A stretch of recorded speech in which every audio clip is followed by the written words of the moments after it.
The Senate chamber buzzed with a low hum, the kind of tension that builds before something breaks. Cameras were already rolling, C-SPAN's red light blinking steadily like a heartbeat. Today's hearing was supposed to be about national security infrastructure, but no one expected fireworks until the witness list dropped and Jasmine Crockett's name appeared near the top. Jasmine walked in wearing a charcoal blazer and calm like armor. She wasn't new to tension. She'd thrived in it. She'd learned long ago that in Washington, black women weren't just expected to be competent, they had to be unshakable. Senator Josh Hawley, seated 2 seats to the left of the chair, had already tapped his pencil 8 times. His eyes scanned the room like a lion choosing which antelope to pounce on. He wasn't just prepared, he was loaded. This wasn't about policy for him. This was about performance.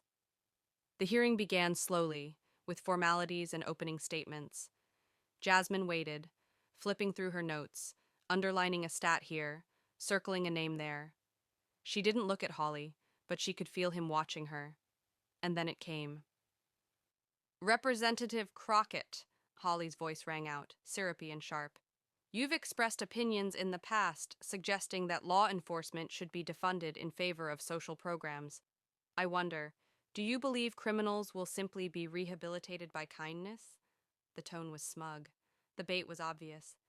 A few staffers looked up, unsure whether to brace for fireworks or silence. Jasmine leaned forward, slowly, calmly, like someone who'd just been handed the exact cue they were waiting for. Senator Hawley, she began, her voice even, what I believe is that communities deserve more than sound bites and scare tactics. But since we're talking about crime, how many domestic terror threats were committed by right-wing extremists last year? You sit on the committee, you should know. The room shifted. Hawley opened his mouth but didn't speak, and Jasmine kept going. I didn't come here for theater. I came here for truth. And the truth is, if we don't talk about why crime happens, poverty, lack of opportunity, systemic neglect, then we're not solving anything. We're just protecting comfort. The chair cleared his throat. Hawley sat back, blinking, caught off guard by the composure that met his condescension. She didn't raise her voice. She didn't insult him. But everyone in the room knew exactly what had just happened. The lion had picked the wrong antelope. The clip hit Twitter before Jasmine even made it back to her office. 23 seconds long. No music, no edits. Just Jasmine Crockett, leaning into her mic and asking Josh Hawley a question he didn't answer. The internet didn't need drama. It just needed truth, wrapped in composure. And Jasmine had delivered it like a veteran surgeon. Clean, precise, and impossible to ignore. Within an hour, the hashtag Crockett clapback was trending, not just among her supporters, among people who'd never heard of her before. Even among those who didn't agree with her politics, but respected the way she kept her cool, while Hawley reached for outrage and came up empty. Back in the hearing room, though, the atmosphere had changed. Josh Hawley was rattled. He tried to recover, launching into a follow-up question about crime rates in urban districts and linking them, clumsily, to progressive leniency. It was clear what he was doing, shifting the goalposts, looking for another opening. But something had shifted in the room, too. People were no longer just listening. They were watching him, wondering why he hadn't answered her question. Jasmine didn't interrupt. She let him speak. And when it was her turn, she didn't even look at her notes. Senator, if you're genuinely concerned about safety, then let's talk about why your party consistently underfunds healthcare, education, and housing, the things that keep communities whole. Let's talk about the trauma that precedes the crime. But if we're just here to create headlines, I'll pass. This time, her words weren't just heard. They landed. One senator across the aisle stifled a grin.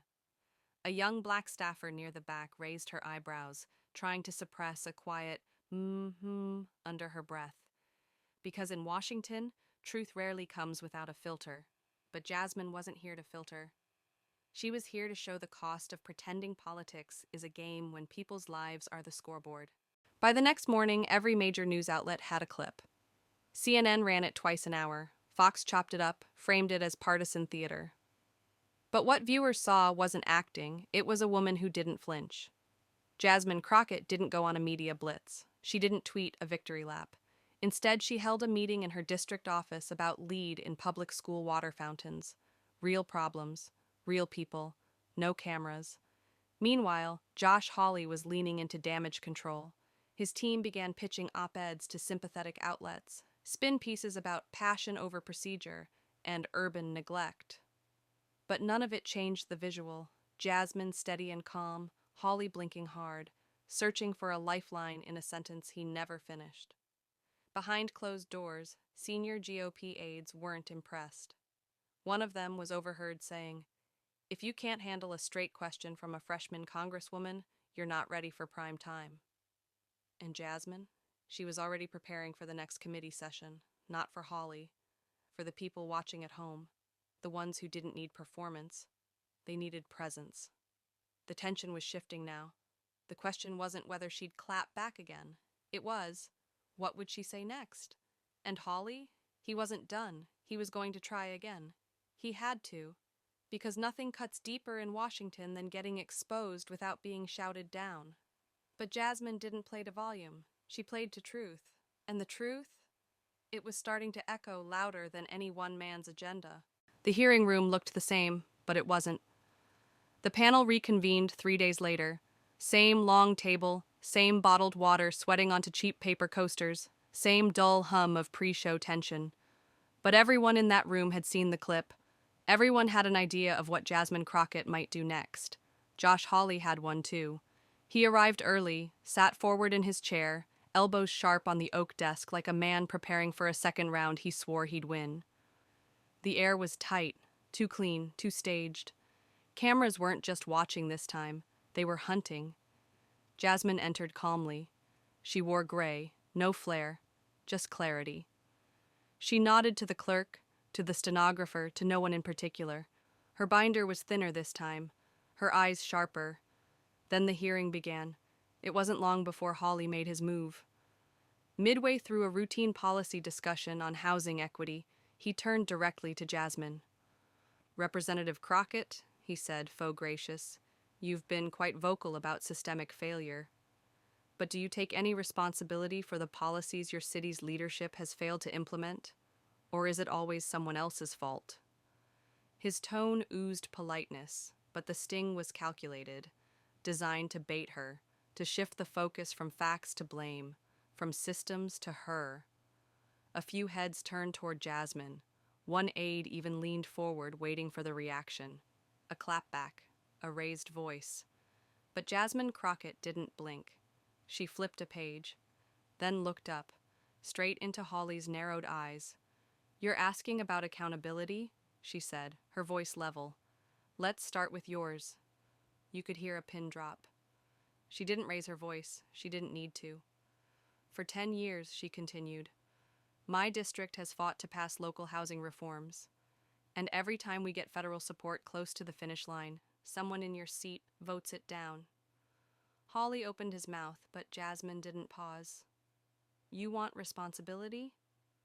Let's talk about how your office blocked H.R. 1278 twice. A bill that would have funded repairs in senior housing units. One of those units caught fire last winter. You know what the fire marshal said?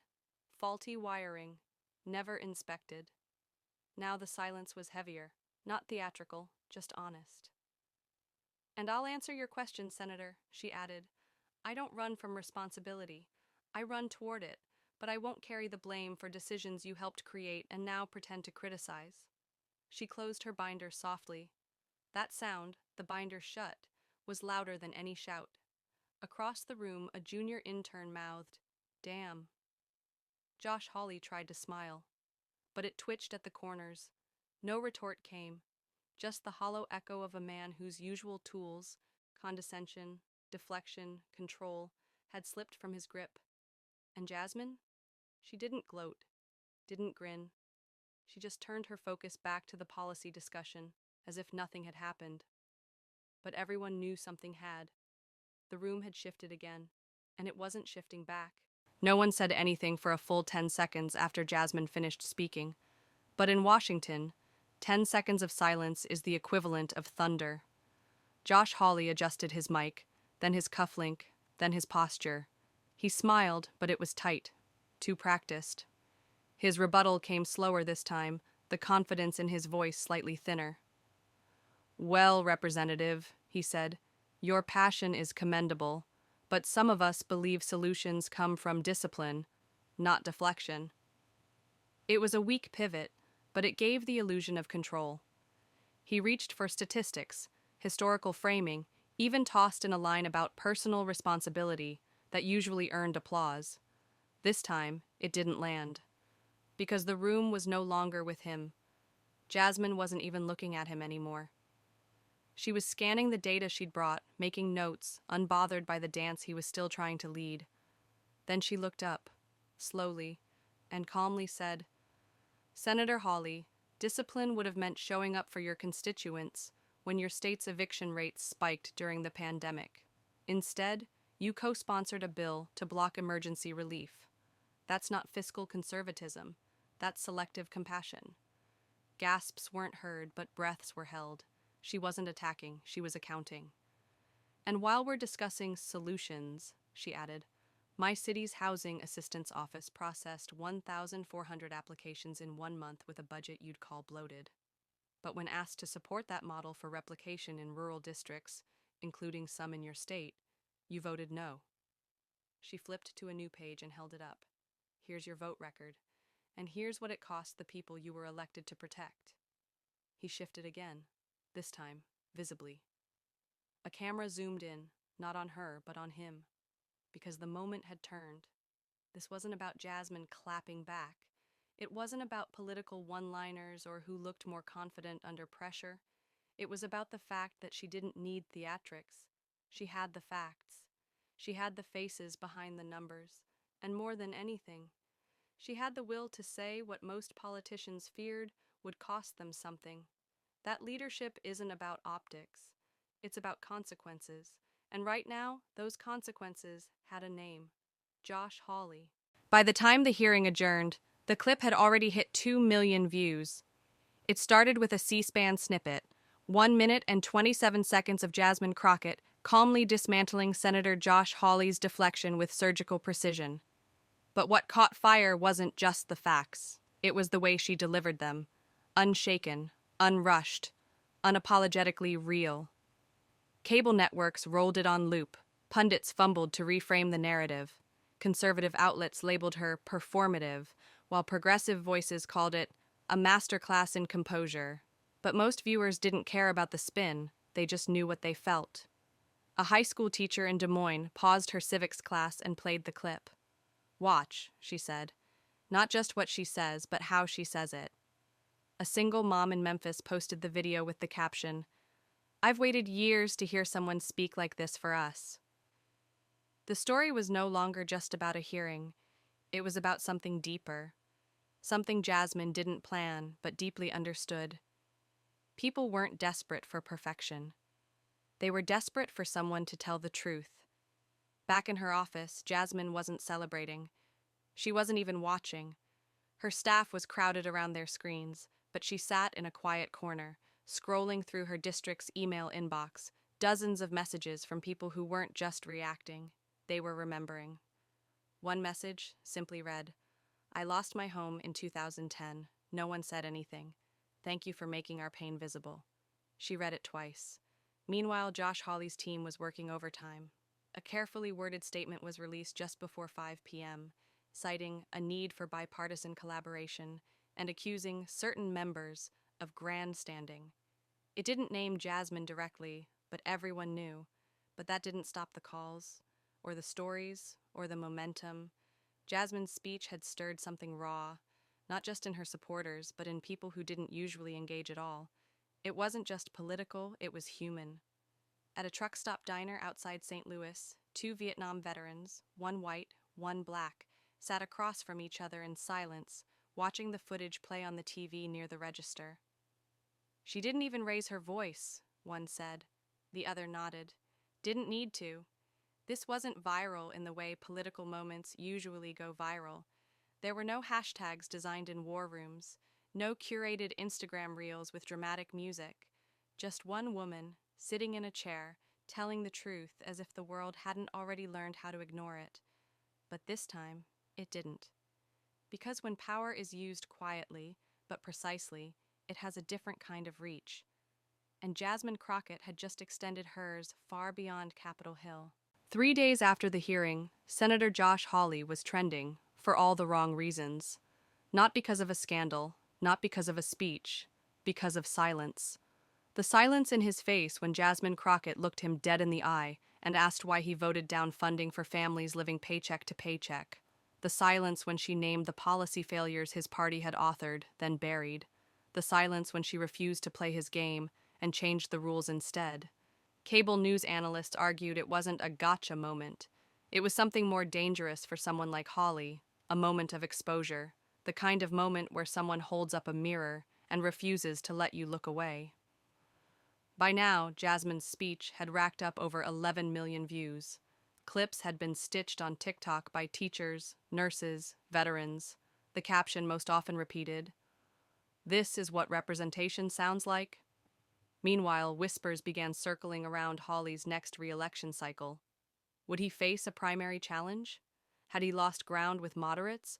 Inside strategy rooms, the numbers weren't catastrophic, but they weren't clean either, because something had cracked.